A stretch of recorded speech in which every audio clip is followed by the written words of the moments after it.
and the omnibus. So I was forced into the Archers when I was a child. And look, it's come back to bite me later on. I'm awash with the stuff. The Archers is the world's longest-running radio show, with more than 15,000 episodes broadcast. Despite being a rural flavour show, The Archers is recorded in the heart of the UK's second-largest city. Welcome to this deep dive. So we've got a whole bunch of source material today. Yeah, quite a collection. It's like listening in on conversations happening right now in one particular community. You get a real snapshot. Yeah, everything from like worries about the local shop to some really, really personal stuff people are dealing with. Exactly. And you've had a chance to look through these excerpts with us. Our job really is to unpack it all. To dig a bit deeper, pull out what these moments tell us about, community life, how people handle change. And navigating those shared problems, but also the private battles too. Absolutely. Okay, so let's jump right in. The first big thing that stands out is this situation around the village shop. Right. There's definitely some tension there. You can feel it. And it seems partly driven by a new competitor opening up nearby. Yeah, and you see the shop reacting, don't you? They're trying to get feedback with this customer survey. Susan and someone from RMA are leading that, it sounds like. But straight away, there's like different ideas about how to do it. Yeah, this person, Jazza, they're worried the survey's going to be fiddly or too long. Which is a fair point, right? Like, will people actually bother if it's too much hassle? But Susan's having none of it. She's like, no, this is vital. Apparently she and RMA spent the whole bank holiday on it. Because they won't do another one for years, she says. Needs to be comprehensive. So you've got that clash immediately, haven't you? The shop thinking, we need all this data, versus the reality of getting customers to actually fill it in. And they're even debating the specific questions, like should it be name 3 positive things, 3 negative things, or just simpler, like, dislike. Detail versus just getting people to respond at all. It's right there. And the whole reason they're doing this survey. Well, it's this new Underwoods local that's opened up at the EV charging station. Okay. Susan calls the survey taking precautions. Taking precautions, yeah. But that sounds maybe a bit mild when you hear what other people are saying about the new place. Totally. Because Susan first describes it really cautiously, just calls it a very different shopping experience. Right. But then you hear from, who was it? Joy, Fallon, Clary, Tracy. Dinda, Robert. Yeah, a whole bunch of people. And they're, really positive. Yeah, saying it's bright, modern, spacious. Loads of choice. Someone just said amazing. Flat out. So that's a key thing right there. The view from inside the old shop versus the actual customer buzz about the new one. It's clearly hitting the mark for people. And it's not just the look of the place, is it? They're doing proper marketing. Yeah, discounts on all sorts of things and vouchers going through people's doors. They're being quite aggressive, it seems. Now compare that to how some people talk about the village shop itself. Joy and Clary apparently call it, what was it? Pokey, crammed. And a bit sort of dirty looking. Though they did soften it a bit later, maybe just said old. Old might be kinder, yeah, but still, compared to bright and modern, it's a stark contrast. Susan does try to defend it, though. She points out they stock specific local things. Like Alistair's chunky chicken soup and Ruth's special flakes, whatever they are. And she says they try to cater for customer requests. Reasonable requests, perhaps. That seems to be the key word there. Yeah. Which brings us to the wedding card incident. That was quite something. Oh, the good luck card. Yeah? Right. So Jazza wants to buy a wedding card that says, good luck. It costs £2.50. And Suze is genuinely shocked by this. She says a wedding is a solemn occasion. You should wish them well, not good luck. And Jazz is trying to argue, isn't wishing luck basically wishing someone well? But Susan's just not having it. It's fascinating, isn't it, how such a small thing, a £2.50 card, becomes this sticking point. It shows a certain rigidity, maybe. Or maybe just her personal view on what's proper overriding what the customer wants.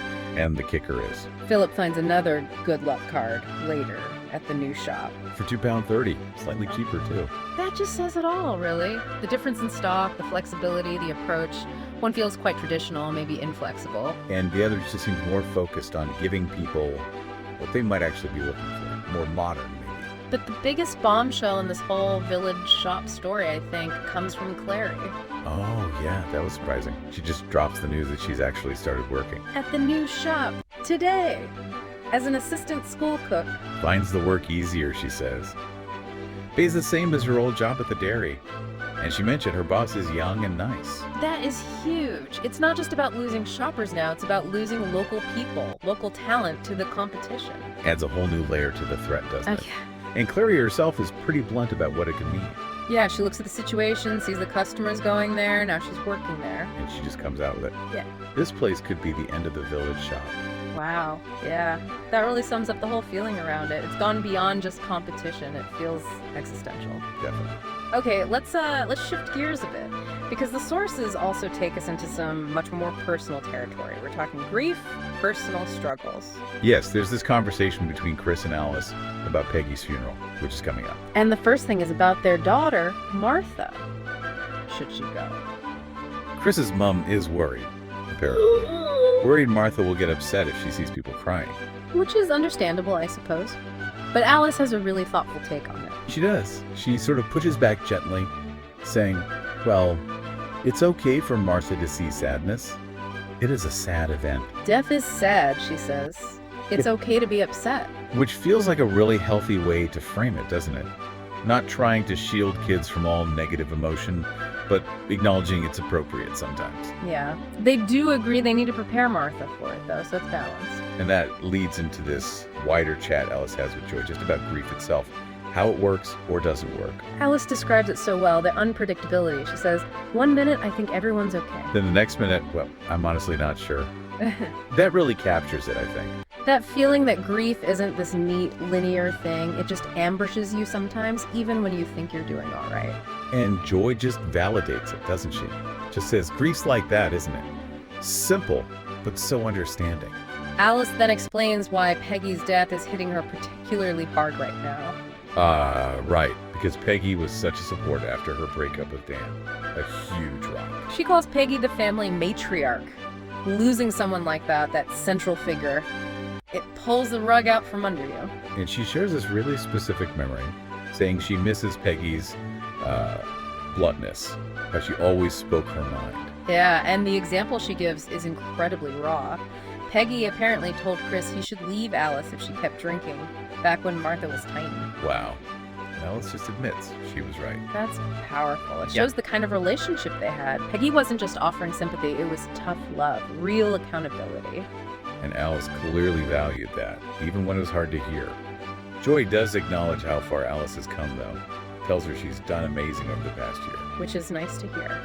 Then we get a little insight into how Joy herself copes. Yeah, she says she tries to only worry about one thing at a time. A strategy a lot of people probably try to use when they're overwhelmed. But she admits it only mostly works. Yeah. And it's really exhausting, especially on my own. That really highlights the mental load, doesn't it? Just the effort of compartmentalizing and pushing through, especially without a partner sharing that burden day to day. Yeah, and she sort of wistfully wishes things could be simpler, like some of her friends' lives seem to be. She feels like for her, it's always going to be one day at a time. That phrase feels quite heavy, actually. Like it's not just a phase, but maybe a long-term reality of just managing. It suggests an ongoing struggle, rather than something you just get over. They also touch on co-parenting, Alice and Chris. Joy observes that they seem to have cracked it. And Alice kind of agrees, says they tried their best, but then adds, it still gets lonely. Which is such an important point. You can have a good co-parenting relationship, be doing all the right things logistically, but it doesn't necessarily stop the feeling of isolation when you're the one on duty, so to speak. Exactly. The emotional side is separate from the practicalities. And just briefly, there's a mention of Alice thinking about new relationships after what happened with Harry. Yeah, she calls it a massive step, and she's questioning if she's ready. Just another layer of complexity in her life right now. Right. Okay, so moving from those really deep personal feelings to something maybe more everyday, but still stressful. Parenting pressures. Yes, the school-ready conversation. We hear Chris and Alice talking about a call they got from Martha's nursery manager, Imani. And Imani wants a meeting, specifically with both of them. this Friday. to discuss making Martha school ready. And what's interesting is their reaction. They seem a bit blindsided. Yeah, they're like, what does school ready even mean? Especially because they usually get good reports about Martha doing well. It taps into that modern anxiety, doesn't it? That there are these benchmarks or expectations for kids that aren't always clear. Are we doing enough? Is she ready? They kind of assume it must be standard practice, something they do for all kids starting school in September. Which is probably true. But the fact Imani specifically asked for both parents. And Alice mentions having to swap things around to make the meeting. It definitely gives it a bit more weight, doesn't it? Adds a little underlying stress. Yeah, you feel that slight anxiety creeping in. Chris tries to play it down, tells Alice not to stress. Predicts it'll be something or nothing, which is supportive, trying to reassure her. But you get the sense they're both left wondering a little bit. What exactly is this meeting going to be about? What does school ready involve? Yeah, just another thing to navigate. Okay, so let's try and pull these threads together from this deep dive. It's been quite a journey through these snippets, hasn't it? Really diverse stuff. Absolutely. On one hand, you've got this very specific micro-level drama playing out with the village shop. Yeah, the survey debate, the new competition, that whole wedding card thing. Clary switching jobs. All these small moments revealing bigger tensions about business survival and community change. And then, completely shifting gears, you have these incredibly intimate conversations about grief. How unpredictable it is, the loss of a figure like Peggy, the matriarch. The different ways people try to cope. Like joy's one thing at a time strategy, even though it's exhausting. And then you layer on the recovery from past issues, the loneliness of co-parenting sometimes, the hesitation about future relationships. And even those everyday modern parenting pressures, like the school-ready meeting looming. It's clear when you listen to all this together, you see people constantly juggling, right? They're negotiating these external community pressures. Like the shop potentially closing or school expectations. With their own internal worlds, their personal well-being, their family needs, their grief. It really makes you think about how interconnected it all is. One thing impacts another. Exactly. Which kind of leads us to a final thought for you listening to maybe chew on. Yeah, something to consider. How do these external challenges that a community faces, like, say, the village shop fighting for survival against a new competitor, how do those things intersect with and maybe even amplify the internal personal struggles of the people living there? Like managing grief or feeling lonely or just overwhelmed. And related to that is a strategy like trying to only worry about one thing at a time, as Joy described. Is that actually sustainable in the long run? When so many different parts of life feel complex and demanding all at once? It's a lot for anyone to balance, isn't it? Yeah. Makes you think. Same. So what are you doing now? Just getting ready for the next episode. Just And, moving mics around again. So what do you do? I do the spot effects on the arches.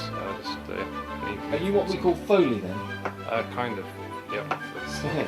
And these are all part of the paraphernalia of production. yep. That's the ball bar. This one.